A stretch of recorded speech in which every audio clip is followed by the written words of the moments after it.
Good afternoon, everybody. Good to see you all. Since Inauguration Day, President Trump has secured trillions of dollars in private and foreign investments. Every single day, more money is pouring into our country, which will create more jobs for hardworking Americans. Today, Schneider Electric pledged to invest more than $700 million in the United States to boost American energy infrastructure and AI. On Monday, Hyundai announced a $20 billion investment in the United States, including $5.8 billion for a new steel plant in Louisiana, which will create nearly 1,500 high-paying jobs. President Trump is truly turning America back into a manufacturing superpower. Yesterday, President Trump marked National Medal of Honor Day by meeting with 21 of our nation's bravest heroes and incredible patriots who have been awarded the highest military honor. Beautiful picture. The president also signed a historic executive order to protect the integrity of American elections by strengthening voter citizenship verification and banning foreign nationals from interfering in U.S. elections. These are the common sense solutions that only Democrats could oppose. But voters deserve elections they can trust, and critical confidence is being restored thanks to President Trump's leadership. Later this afternoon in the East Room, President Trump will mark Women's History Month by honoring the exceptional women around our country, including the highly talented women in his administration and his cabinet. And on an additional scheduling update, the president will hold a press conference in the Oval Office today at 4:00 p.m. to announce tariffs on the auto industry, and I will leave that to him to make that announcement later. Unfortunately, all of this good is happening for our country. This administration is working hard on behalf of the American public every day, but the mainstream media continues to be focused on a sensationalized story from the failing Atlantic magazine that is falling apart by the hour. Here are the facts. The National Security Advisor has taken responsibility for this matter, and the National Security Council immediately said, alongside the White House counsel's office, that they are looking into how a reporter's number was inadvertently added to this messaging thread. We have said all along that no classified material was sent on this messaging thread. There were no locations, no sources, or methods revealed, and there were certainly no war plans discussed. The Atlantic has even admitted this themselves. Their release of these internal messages validates the truth, which we have been saying all along. If this story proves anything, it proves that Democrats and their propagandists in the mainstream media know how to fabricate, orchestrate, and disseminate a misinformation campaign quite well. And there's arguably no one in the media who loves manufacturing and pushing hoaxes more than Jeffrey Goldberg. Goldberg is an anti-Trump hater. He is a registered Democrat. Goldberg's wife is also a registered Democrat and a big Democrat donor who used to work under who? Hillary Clinton. This is the same Jeffrey Goldberg who infamously lied about weapons of mass destruction to get us into the Iraq War, which cost trillions of dollars and thousands of American soldiers. And how else has Goldberg discredited himself? By absurdly claiming that President Trump was Vladimir Putin during the 2016 campaign, by peddling the Russia hoax that tried to hijack President Trump's first term, by inventing the suckers and losers hoax to help Joe Biden in the 2020 election, by peddling a hoax about President Trump involving Gold Star families to help Kamala Harris in the 2024 election, which our campaign at the time vigorously denied. Jeffrey Goldberg didn't care. There's more, but we don't have all day, and we can now add this signal hoax to this very long list. The real story here is the overwhelming success of President Trump's decisive military action against Houthi terrorists. On March 15th, President Trump ordered a series of military operations against the terrorist Houthis to defend U.S. shipping assets in the Red Sea, restore freedom of navigation for international shipping, and defend the United States from enemy threats. United States forces successfully struck dozens of targets across Houthi-controlled territory. And as a result of these actions, several Houthi leaders were killed, including the Houthi drone chief, his deputy, and several of their drone experts and other key leaders. We also destroyed command and controlled facilities, weapons manufacturing facilities, and advanced weapons storage locations. And it's important to remember why this powerful action took place in the first place. because of Joe Biden's incompetence and pathetic weakness on the world stage for years. The Houthi terrorists grew emboldened. Immediately after taking office in 2021, Joe Biden removed the Iran-backed Houthis from the foreign terrorist organization and specifically designated global terrorist list. Did anybody in this room ask the Biden administration at the time why they made such a stupid mistake? This reckless action undid the designation put in place by President Trump during his first term, and what followed was predictable and devastating. The Houthis targeted U.S. military ships and aircraft, hit commercial ships, including U.S.-flagged vessels, threatened our personnel overseas, and attacked our allies in the region. This resulted in more than a year of U.S.-flagged commercial ships being prevented from safely sailing through the Suez Canal, the Red Sea, and the Gulf of Aden. This had a massive negative impact on global trade of the economic security of the United States. Joe Biden was the commander-in-chief, and he sat on his hands while the United States of America was bullied and embarrassed by terrorists. President Trump and his team are putting a stop to these threats and restoring American strength around the world. The Trump peace through strength approach means no terrorist force will stop American commercial and naval vessels from freely sailing the waterways of the world. But unfortunately, this is not what the Democrats and the media want to talk about. They are focused on a coordinated campaign to try and sow chaos in this White House. And this has been the most successful first 2 months of any administration ever, which is exactly why they are doing this. We are not going to bend in the face of this insincere outrage. And here's just one example of how bad faith the Democrats' criticisms are. Democrat Senator Mark Warner is hysterical over the use of Signal, which is an approved encrypted app, in the killing of Houthi terrorists. But Senator Warner himself used Signal to work with a lobbyist for a Russian oligarch to connect the disgraced Steele dossier author who started the Russia hoax, which Jeffrey Goldberg later reported on. How ironic. We're not going to lose focus of the bottom line, which is that Joe Biden's weakness enabled and emboldened Houthi terrorists, and President Trump's strength and resolve eliminated those terrorists. Here in our new media seat today, we have Lindsay Keith. She is the managing editor for Merit TV and serves as their White House correspondent. Merit TV launched 1 year ago and creates and distributes content across diverse platforms. We're glad to have you with us, Lindsay. Please kick us off. Thank you, Caroline. I appreciate it and this opportunity for Merit TV. 2 questions, if I may. One on Signal, one on the economy. Sure. On Signal, how comfortable is the president with what was shared so far now that the chain has been released? The president's view on all of this remains the same today as it did yesterday. And I think it speaks volumes about the leadership of this president that he went directly to all of you, members of the press corps. He was asked, do you want someone else to go out and do a briefing? And he said, no, I will tackle this story. I will discuss it. The people need to hear from me about this situation. And so his thoughts on this remained the same today. He has placed great trust in his national security team.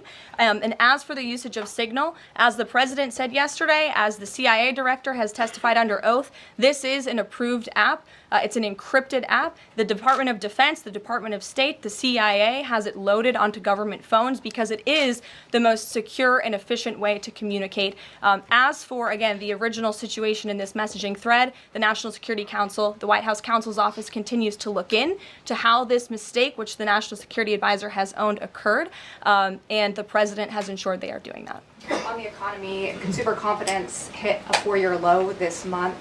Can you help explain to the American people how tariffs will help them in the long run? Yeah, absolutely, and I'm grateful for the question. The American public will hear later this afternoon from the president directly on the topic of tariffs. And as you all know, April 2nd day, President Trump has proudly dubbed it Liberation Day for our country. What he means by that is it will be a day where the United States of America will no longer be ripped off by nations around this world. It will be a day where Americans finally see free and fair trade practices restored. We are no longer going to allow our allies, our competitors, and our adversaries to take advantage of American workers. And if you think about your hometown in the state that you grew up, Main Street looks a lot different today than it did many years ago. And President Trump wants to restore America as a manufacturing superpower around the globe. He wants products to be made right here in our great country with great, hardworking American hands that will ultimately result in higher wages and more money in the pockets of the American people. And he's also, in addition to tariffs, also determined to pass tax cuts later this year, as he did successfully in his first term, to put even more money back into the pockets of hardworking Americans. Peter. Caroline, if I can ask you very quickly about the information we've seen, just to set the predicate to all this. Has the president been briefed and physically seen he's seen all the details of the chat as printed by the Atlantic? I just spoke to the president about it, yes. Okay. Then let me ask you, if I can, very quickly. In the chat, Pete Hegseth, the defense secretary, details F-18s, Tomahawks, so some of the weapons that were used. He details the timing involved for this, all of which occurred 31 minutes before, as he says, F-18s would launch. The DoD manual details classified information as significant military plans, saying that is secret, that's classified. So what about, there are no methods, there are no sources, but that's not what determines what's classified. So what is it about what Pete Hegseth wrote that makes you say this is not classified? Well, it's not just me saying that, Peter. It's the Secretary of Defense himself who is saying this as well. And he put out a very strong statement earlier today listing all of the things that were not included in that message that he sent to the group. And again, this message, there was no classified information transmitted. There were no war plans discussed. Why did the Atlantic downgrade their allegation about war plans to attack plans? They're now playing word games because they know this was sensationalist spin from a reporter who is well known for doing this. We have said all along no war plans were discussed, no classified material was sent. You have the Secretary of Defense saying that. You have the director of the CIA, the director of National Intelligence, the FBI director, all testifying to that under oath, and they should be trusted with that. To be clear, Americans can make the decision for themselves, but whether is the Sure. You said it's not war plans. Would you characterize these as military plans, military operation plans? I would characterize this messaging thread as a policy discussion, a sensitive policy discussion, surely, amongst high-level cabinet officials and senior staff. And I'm so glad, Peter, that you said the American public can decide for themselves, because I think the American public should decide for themselves based on the outcome of this operation. And what happened in this operation? Terrorists that were allowed to run wild by the Biden administration were killed because of the direction and the determination of this president and his team. And this message also shows, this messaging thread also proved that President Trump has an incredibly dynamic team who is working incredibly hard, flying all over the world to secure world peace and to fix up the foreign policy crises that the previous administration left for this team to inherit. So to be clear, we all in this room and around the country would agree that we're glad no American service members were harmed, and we're glad that the mission was a success. We'll stipulate that. But the president said that Pete Hegseth said none of this was classified. So given the president has seen it now, and given the president understands that significant military plans are deemed classified as secret, how does the president view none of this, which details times and weapons and more, as being not classified? I've already been asked and answered this question. The president's thoughts on this remain the same today as they were yesterday, On what basis, as well as the Secretary of Defense. This question has been asked and answered. There was no classified material discussed. Jackie. On what basis I was asking? Go ahead, Jackie. Thank you, Caroline. So why aren't launch times on a mission strike classified? Again, I would defer you to the Secretary of Defense's statement he put out this morning. There were various reasons he listed, things that were not included in that messaging thread that were not classified. And again, going back to the American public, do you trust the Secretary of Defense, who was nominated for this role, voted by the United States Senate into this role, who has served in combat, honorably served our nation in uniform? Or do you trust Jeffrey Goldberg, who is a registered Democrat and an anti-Trump sensationalist reporter? This president and this national security team are putting our national security and the American people first. We are restoring American strength around the world, and the results of this operation speak for themselves. Putting aside Jeffrey Goldberg, though, just for for American service members who are going to have to carry out these missions in the future, what I guess the message that's coming from the response to all this that we're hearing is that nothing sensitive happened. And I guess the logical conclusion of that is that if these messages had gone out publicly prior to the launch, that wouldn't have been a risk to service members. I don't know that they're comfortable with that. So can you explain, had these messages been published, would the plans have moved forward? Would the launch have still taken off? What I can tell you is that the President, as the Commander-in-Chief of our United States Armed Forces, and Secretary Pete Hegseth, who is an incredible man and a warfighter himself, take the lives of our American service members with the utmost responsibility, and they would never do anything intentionally to put their lives at risk. And again, they are working hard on that every single day, and we are protecting our service members while also restoring peace throughout this globe. It's something the previous administration has not done. And I would just add one more point. We are not going to be lectured about national security and American troops by Democrats and the mainstream media who turned the other cheek when the Biden administration, because of their incompetence, left 13 service members dead in Afghanistan, and not a single person in the previous administration was held accountable for that botched withdrawal. Joe Biden said, in fact, it was a great operation. That is despicable. It's unacceptable to this president and this Secretary of Defense. The National Security Advisor has taken responsibility for this inadvertent number being added to the messaging thread. But above all, we take the lives of our troops, safety, security, prosperity around the globe with the utmost seriousness. Goldberg's intentions, do you believe Jennifer, that he go would ahead. release that to embarrass the administration ahead of the worldwide threats? Jennifer, go ahead. Given what you've said about the president's trust in his national security team, can you say definitively that no one will lose their jobs? No one will lose their job at all because of this signal situation? What I can say definitively is what I just spoke to the president about, and he continues to have confidence in his national security team. Caroline, one more. Can I ask one more, Karen? On the targets in Yemen on March 15th, can you say were 100% of the targets that were planned for March 15th, were they all destroyed? Because that would be an indication if some of them were moved or they were not all hit, that maybe perhaps some of the enemies were able to get some of the information in that signal. What I can say about the operation is what the Department of Defense has put out there. I would refer to them for any further operational details. But there have been more than 100 strikes conducted against Houthi targets, and they have hit key Houthi leaders, air defense systems, command and control nodes, headquarters, weapons manufacturing and storage facilities. And these operations will continue until the freedom of navigation in our seas is restored and U.S. shipping can safely transmit without the fear of attack. And again, we believe that this has been a very successful operation thus far, and it will continue until this administration feels it no longer has to, and these terrorists have been taken out, which again is something the previous administration should have done, but they didn't, and now we've inherited this crisis. Stephen. Thank you, Caroline. I'd like to clarify something about the investigation and also ask about some conservative commentary. On the investigation, Mike Waltz said last night that he had spoken to Elon Musk about figuring out how Jeffrey Goldberg's number got in his phone. You mentioned the NSC and the White House counsel's office investigating. Can you just clarify who is investigating, who's leading that, and also Dave Portnoy, who endorsed President Trump, said today that he thinks that Mike Waltz should leave. Could you respond to that?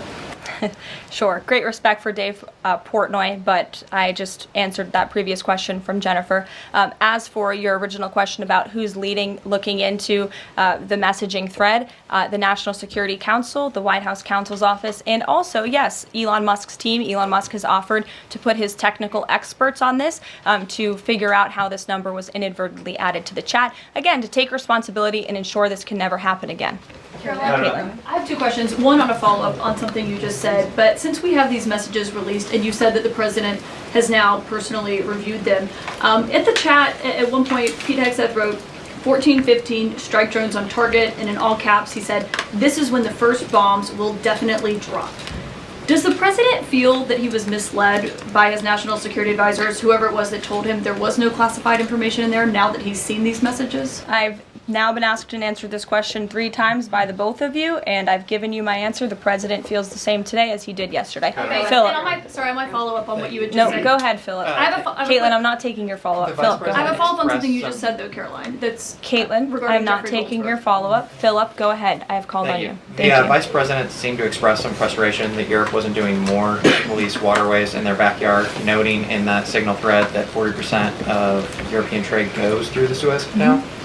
Does the president share that opinion and frustration? And then going forward, should the Europeans be responsible for policing that waterway? Well, the president was asked this question yesterday by the pool in the cabinet room, and he answered this question. He said yes, he believes that Europe has been, as the vice president put it, freeloading on the backs of American taxpayers and off the backs of the United States of America, and he wants to ensure that Europe pays their fair share. He's always been very honest and upfront about that, and I think the vice president shares those concerns with him as well. And then one more. Sure.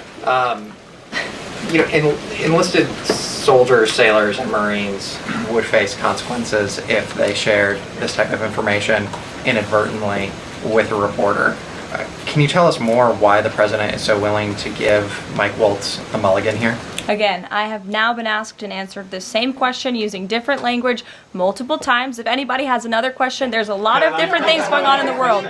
We have tariffs possibly being implemented later today. The president is going to talk about that at 4 o'clock this afternoon. Sure, go ahead. Okay, thank you for taking my question. I wanted to first and foremost thank the administration for the election integrity executive order, because so many journalists for 4 years were banned from talking about this very subject. So thank you to the administration for that. My question is, yesterday President Trump, when signing the order, said that there is more to come when it comes to election integrity. Would that include same-day voting and hand-counted paper ballots? And why are Democrats so against election integrity measures like obviously proof of citizenship when it comes to voting in a United States election? Well, it's a very good question. You'll have to ask the Democrats why they're against so many common sense things, not just mandating voter ID. Why are they against men and women's sports? Why are they against deporting foreign terrorists from American soil who have been designated a foreign terrorist organization? I'm referring to Tren de Aragua. As for the election integrity executive order that the president signed yesterday, this is in an effort to restore trust in American elections. There were more than 10 steps taken, 10 executive actions taken throughout this one order. It directs the department, or the attorney general rather, in Homeland Security to prevent non-citizens from any involvement in administering elections. There's also another host of actions. We can provide the fact sheet for you, but it's a very strong election integrity executive order, and the president would also like to see Congress do something about this very important issue. And about Judge Goldberg. Sure, go ahead. Caroline, the Republicans and Democrats alike have been expressing some concern about the frequency with which senior Trump officials have been using this Signal app. Has there been discussion, or will there be a review about how often they use Signal, and if you could explain to us how they might be considering other applications to get away from something like this happening again? Sure. Well, again, first of all, Signal has been an approved app for government use. It's an encrypted app, and as I said, it's the most safe and efficient way of communicating, especially when people can't be in a skiff or inside a room physically together. I think, as the president said yesterday, he wishes that everybody could be in the room, and it's our goal to ensure that everybody can be. But again, no classified information was discussed in this chat, and any time classified information is discussed amongst high-level officials across this administration, secure lines of communication are used, including, by the way, our special envoy, Steve Witkoff, who I understand the Wall Street Journal erroneously reported that he was on this Signal chat on a personal device while in Moscow. That is absolutely false. Steve Witkoff did not have his personal device, nor did he have his government device with him. He was given a classified, protected server by the United States government, and he was very careful about his communications when he was in Russia. So rest assured to the American public, this administration is taking every precaution when it comes to protecting our national security. And that's why the American people reelected this president, because they know that our national security is in good hands with the President of the United States. Speaking of the Vice President, I understand he's going to be speaking any moment now. I would hate to counter-program the Vice President of the United States. You'll also hear from the President at 3 o'clock. He will be honoring women's history at the Women's History Month celebration. We have a lot of great women across our cabinet who will be in attendance, so we'll see you all there. And then you'll also hear from the President again at 4 o'clock when he talks about tariffs. So plenty of time for more questions. Sorry it's a bit shorter today, guys. We'll see you later. Jeffrey Goldberg's number and Michael Waltz's phone if he's a registered Democrat and anti-Trump reporter. Thank you.